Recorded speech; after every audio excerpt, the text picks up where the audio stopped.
Brigada Balita. Samantala, mga Sustainable Livelihood Program para sa mga residente ng Talisay, Camarines Norte nagpapatuloy. Pondo para sa mga proyekto tiniyak ng LGU. Brigada Elaine de la Cruz, ibrigada mo!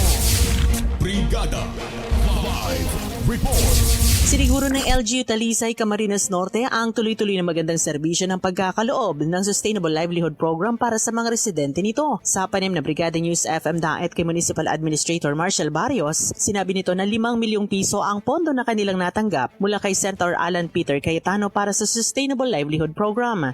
Ito ay matapos maparangalan ng DSWD ang Talisay sa kanilang magandang serbisyo sa mga mamamayan nito dahil sa pagiging maagap at accurate na pamamahagi pagdating sa nasabing programa. Sinabi din nito na tuloy-tuloy ang mga oryentasyon at payout mula sa DSWD para sa mga residente. Kanya ding ibinahagi ang karagdagang 6 na milyong pondo para sa Dole Tupad na pakikinabangan ng husto ng mga mamamayan ng Talisay, Camarines Norte na kanila namang prioridad. In the heart of changing lives, ito si Brigada Elaine de la Cruz ng 102.9.